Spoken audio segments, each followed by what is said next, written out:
After the end of World War II, the world was split into two, East and West. This marked the Cold War.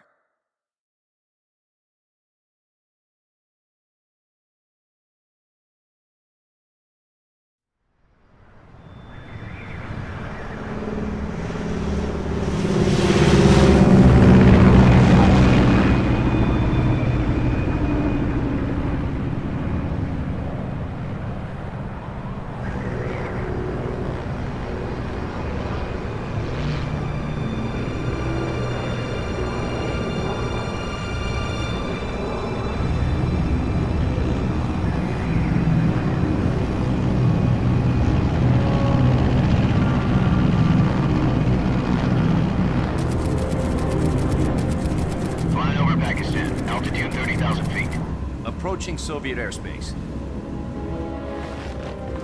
20 minutes to drop off. Commencing internal depressurization. Equipment check. Arm main parachute.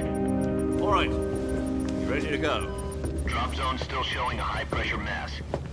Cav okay. Good. We've got high visibility.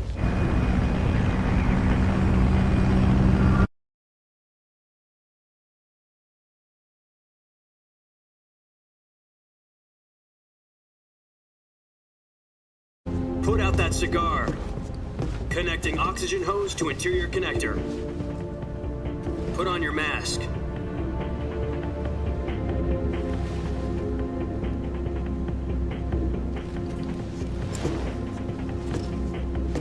Does this panty waste know what he's doing? Approaching release point. 10 minutes to drop off. Hey, are you deaf? He said put out the cigar and put on your mask.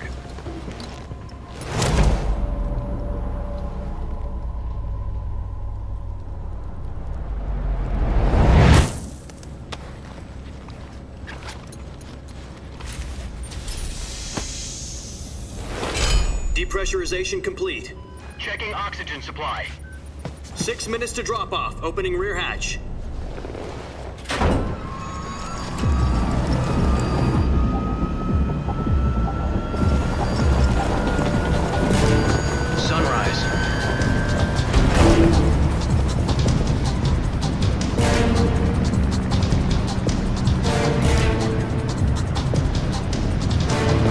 Temperature minus 46 degrees Celsius.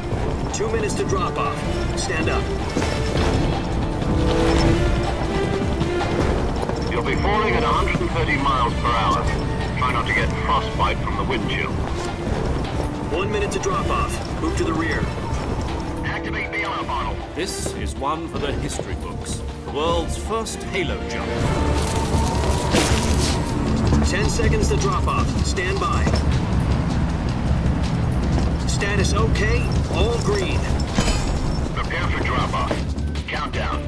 5, 4, 3, 2, 1. Spread your wings And fly. God be with you.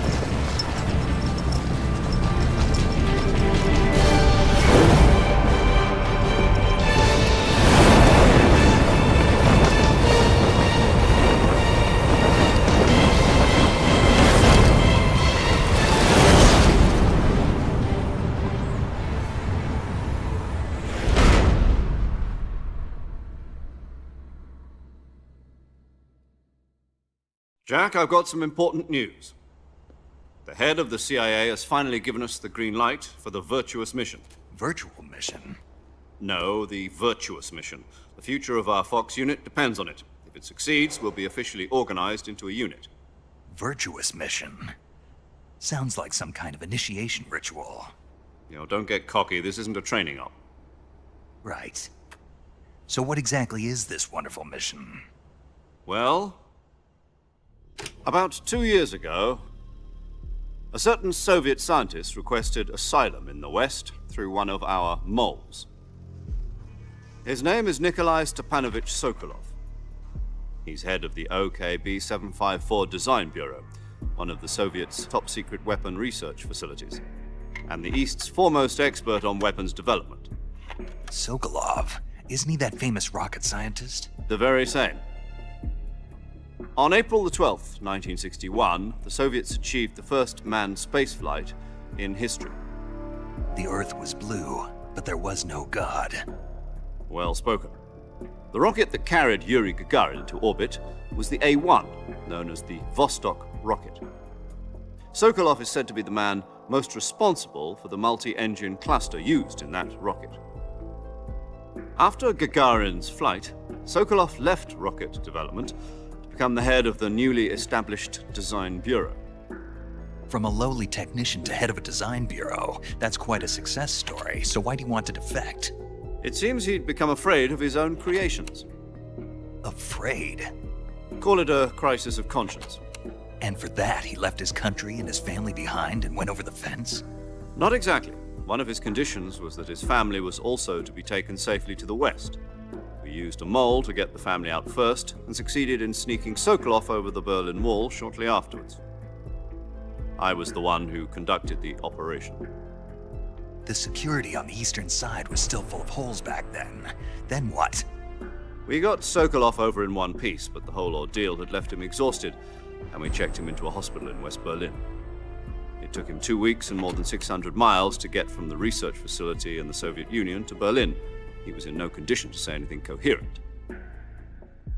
And it was only a week later that we had something much bigger on our hands. The Cuban Missile Crisis.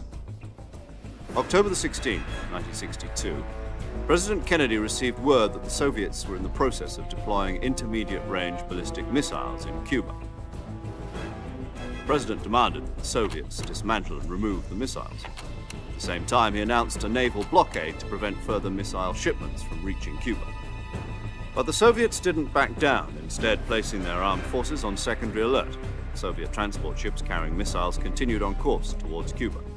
US and Soviet forces went on alert for an all-out nuclear war. Frantic negotiations were conducted through the UN's Emergency Security Council and unofficial channels to end the hair-trigger standoff. Finally, on October the 28th, the Soviet Union agreed to remove its missiles from Cuba, and so the world avoided a nuclear holocaust. But in order to get the Soviets to pull their missiles out, we had to make a deal. You mean the one where the US agreed to remove its IRBMs from Turkey? No. The Jupiter IRBMs deployed in Turkey were obsolete, and we were going to get rid of them anyway. They had no strategic value whatsoever to either the US or the Russians. The Turkey deal was a ruse, a cover story that was fed to the other intelligence agencies around the world. So what did the Russians really want? Sokolov. They wanted us to return Sokolov. You mean the Soviets pulled out of Cuba just to get their hands on Sokolov? That's right. What the hell was he working on? At the time, we had no idea. We were running out of time. It was either give up Sokolov or risk full-scale nuclear war. In the end, we had no choice. President Kennedy gave in to Khrushchev's demand.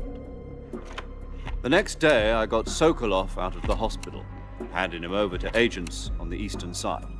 Sokolov kept on screaming, "Save me," until he disappeared from my sight. Then a month ago, we received some new information from one of our moles. About Sokolov? Yes. He was taken back to the research facility and forced to continue working on the weapon in question under KGB supervision. What's more, it's on the verge of completion. So what kind of weapon is it? Something to do with space rockets? No, missiles. Same technology. I guess you're right. We don't know the details, but it appears to be a new kind of nuclear device. For half a year now, the Soviets have been conducting frequent nuclear tests at Semipalatinsk. Something to do with the weapon, I assume. We're talking about a secret weapon so big that Khrushchev was ready to pull out of Cuba to get it back. Is Sokolov still in the facility? No. According to our intelligence, he's in Selinoyarsk, a place in the mountains about 3 miles to the west that's known as the Virgin Cliffs. The Virgin Cliffs. Nice name for a virtuous mission. They moved him there just recently. Why? Apparently, they're conducting a field test of the weapon, but it's our best chance to get him back. This mission would never have been possible if he was still in the research facility. This is our last chance. Sokolov must have known that too when he contacted us.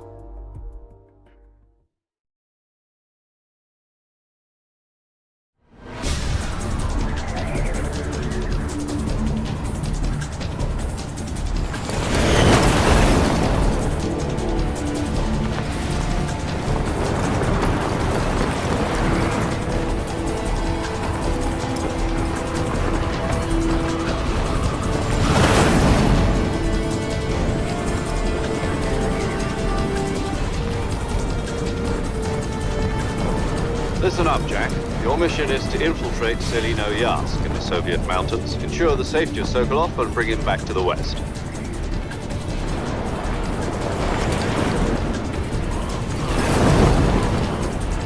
If we don't get Sokolov back before that weapon is complete, we'll be facing a major crisis. The clock is ticking.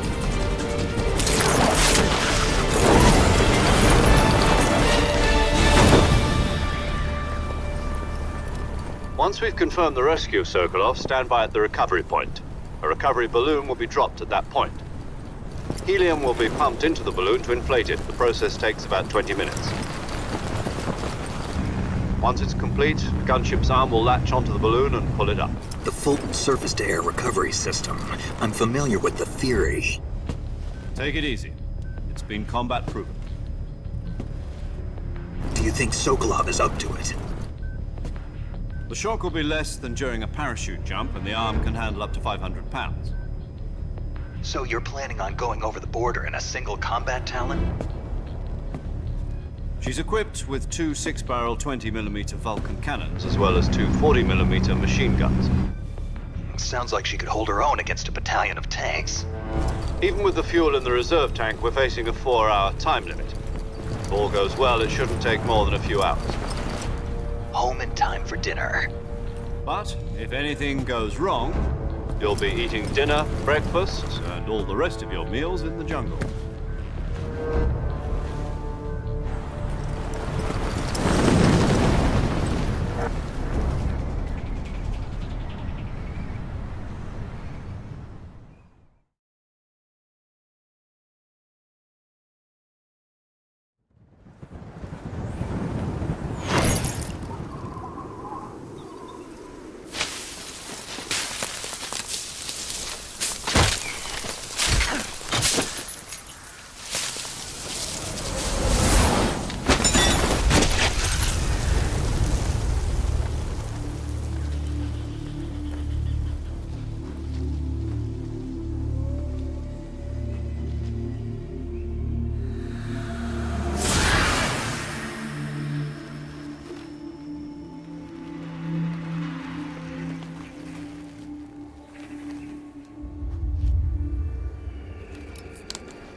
Do you copy? You're already in enemy territory, and somebody might be listening in. From here on out, we'll be using code names to refer to each other. Your code name for this mission will be Naked Snake. I'll be referring to you as Snake from now on. You're not to mention your real name. Snake? Oh, you don't like snakes? What do you mean? Well, you've eaten one before, haven't you? In survival training. I'm glad to hear that. I don't know if I'd ever order one in a restaurant, but... Be careful, you might not have a choice. What about you, Major? What should I call you? Let's see. I'll be Tom. Call me Major Tom. This will be a sneaking mission. You must not be seen by the enemy. You must leave no trace of your presence. Is that clear? This kind of infiltration is the Fox unit's speciality. In other words, weapons and equipment are procured on site. That goes for food as well. You're completely naked, just as your name implies. Great. Now I see why you asked me if I like snakes. I suppose calling me Snake was your idea of a joke, too. No, there's a good reason for that. I'll tell you later when the time is right. Gotcha. Getting back to the subject, how exactly am I supposed to feed myself? You've been issued a knife and a tranquilizer gun. Use them to hunt for food. You'll also find some medical supplies in your backpack. Yeah, about the backpack. I lost it in a tree on the way down. I see. Well, you'd better go back and get it then. You know where it is? No problem. I can see it from here. It's stuck on a branch. To climb a tree, stand in front of a tree that's covered in ivy and press the action button. I'll be monitoring your progress over the radio. We can't risk violating Soviet airspace, but I'll be in the gunship. My frequency is 140.85. I'll give you a call if I need to talk to you. If you need to talk to me, use the send function. Okay, Snake, go get your backpack.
I see you've retrieved your backpack, Snake. To equip a weapon, it's necessary to take it out of your backpack. In the survival viewer, choose Weapon from the backpack. Your available weapons will be displayed in a list on the screen.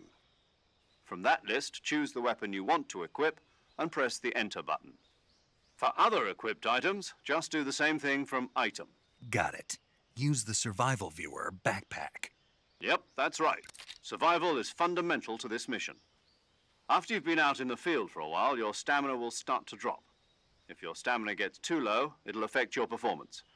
You won't be able to shoot accurately, for example, and your wounds won't heal as smoothly. Keep an eye on your stamina so you don't run out.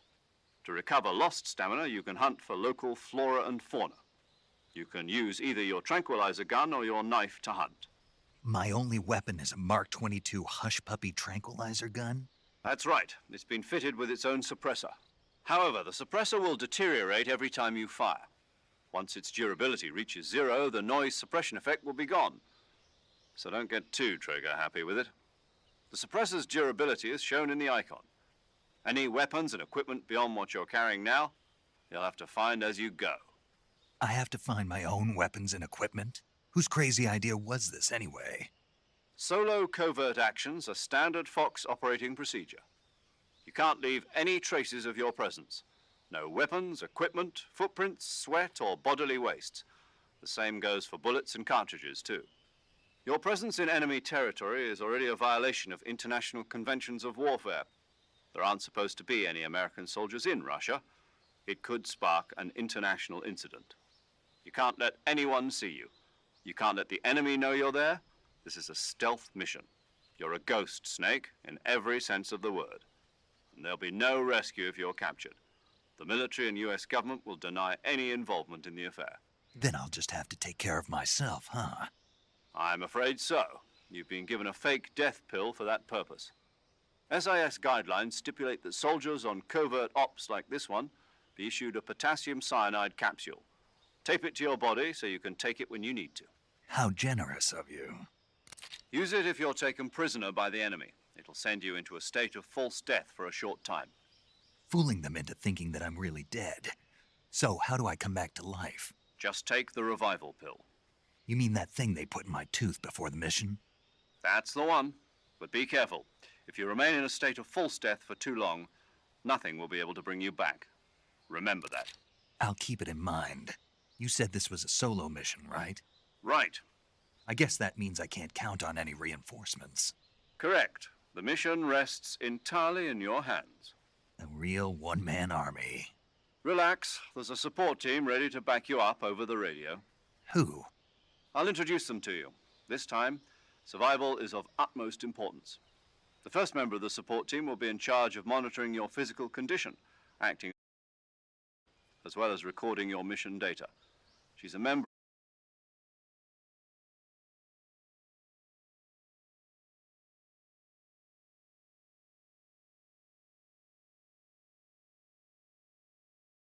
Aren't you going to tell me your real name?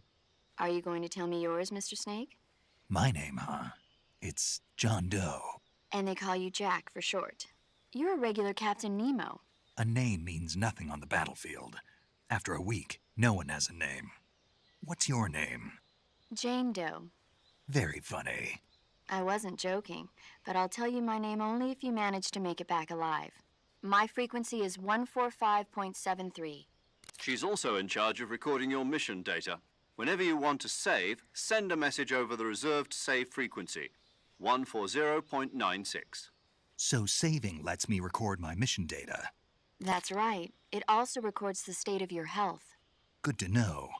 There's one more person I want to introduce you to, Snake. Huh?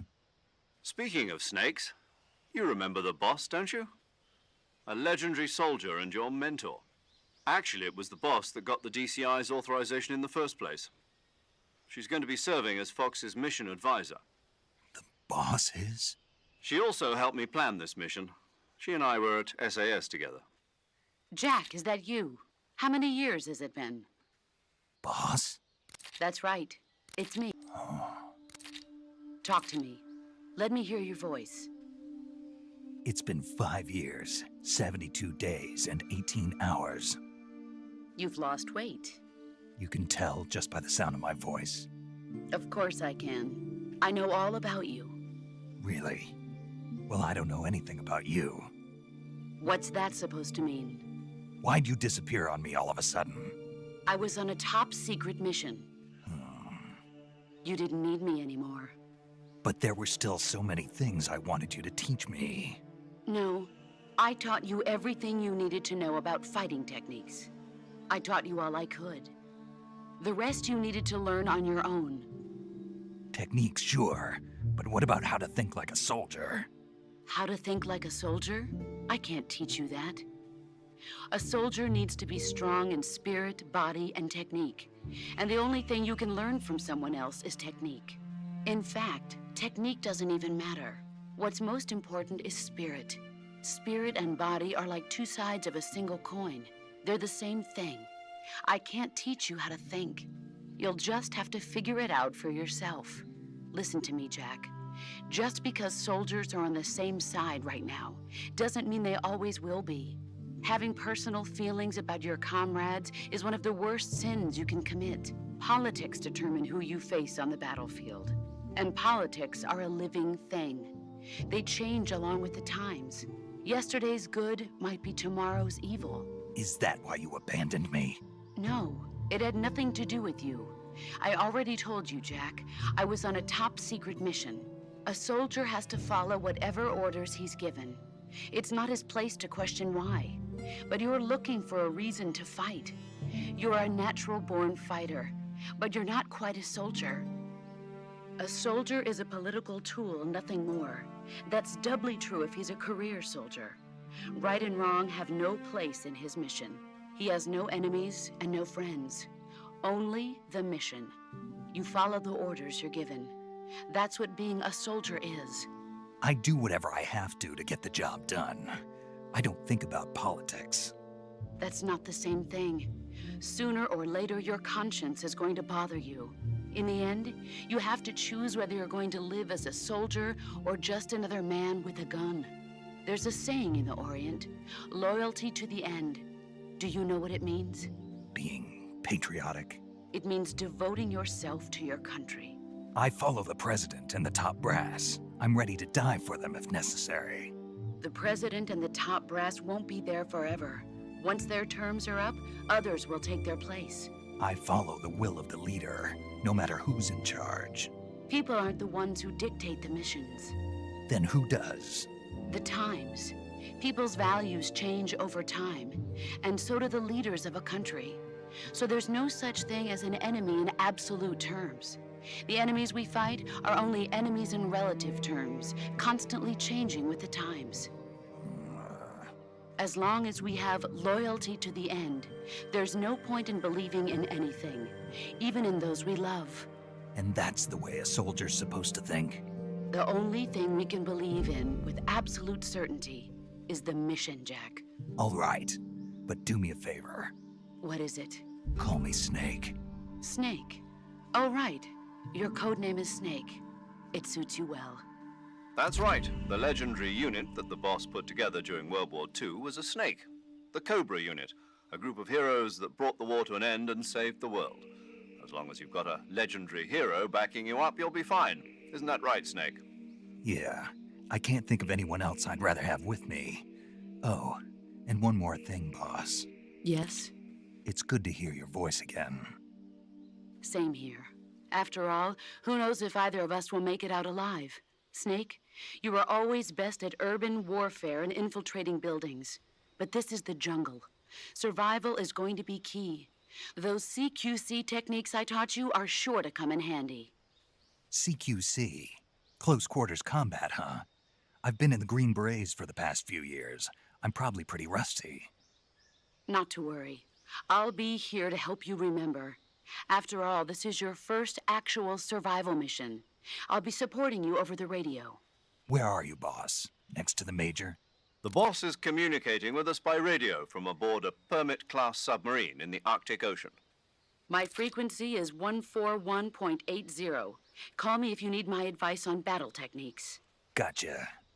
Your mission is to retrieve Dr. Sokolov. Dr. Sokolov is being held in an abandoned factory located to the north of your current position. Avoid heavy combat and don't let anyone see you. Don't forget that this is a stealth mission. Snake, try to remember some of the basics of CQC.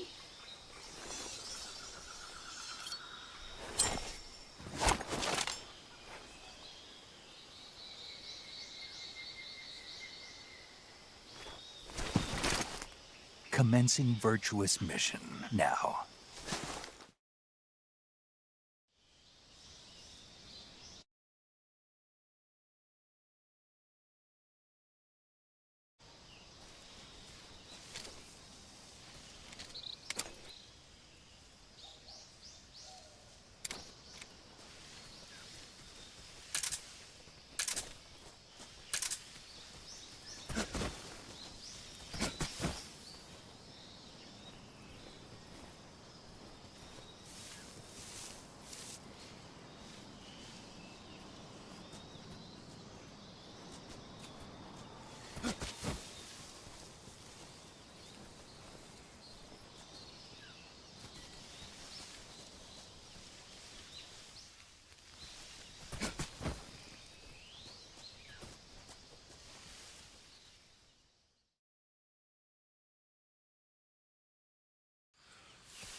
Major, I've spotted 2 enemy soldiers. They're probably KGB troops sent to guard Sokolov. AK-47s and grenades.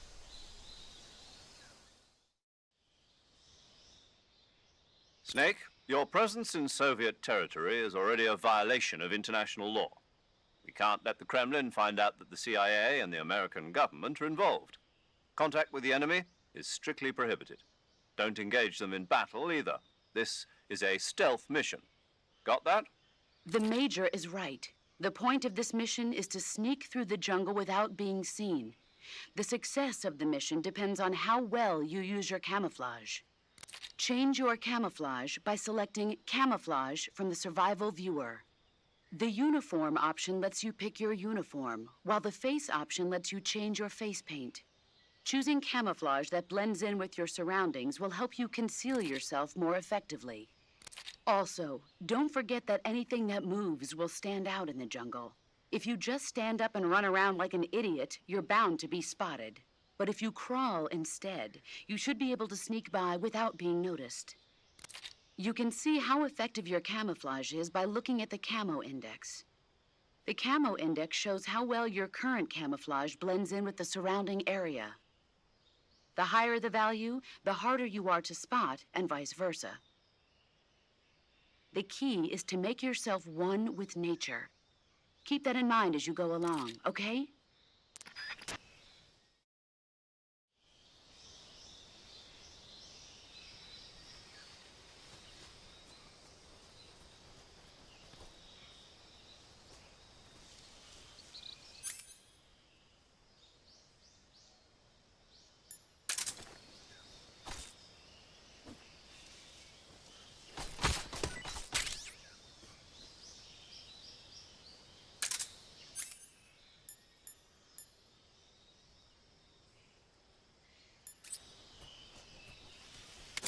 What the? Huh? Who's there?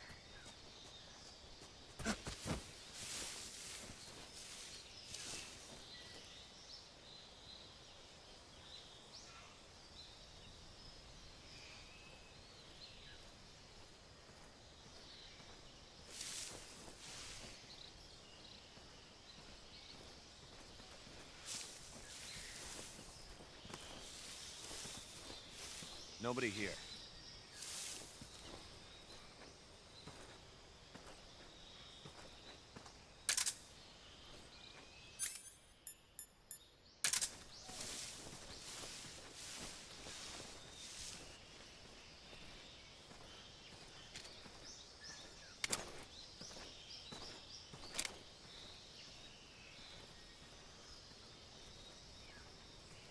Who's that?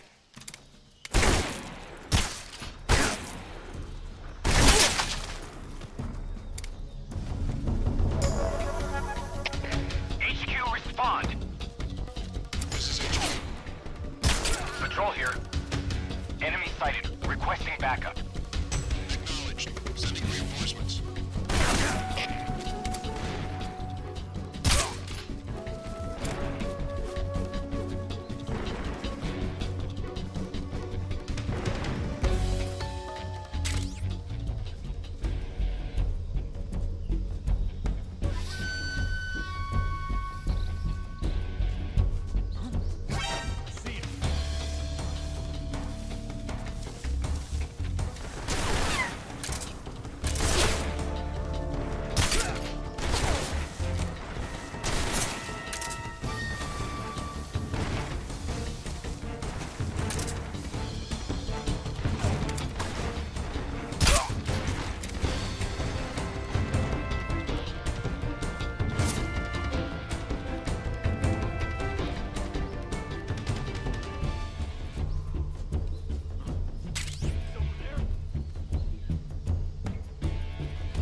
Roger.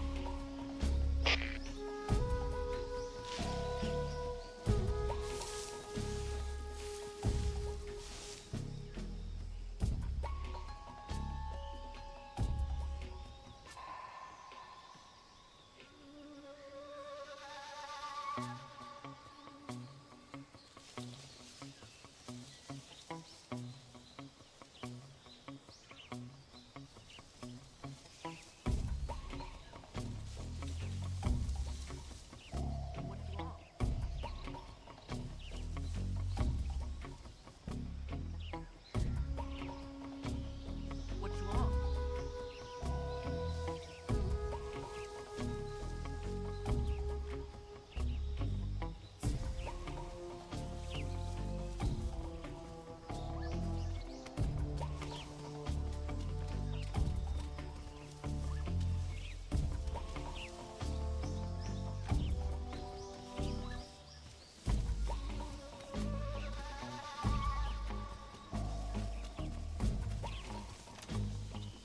What's wrong?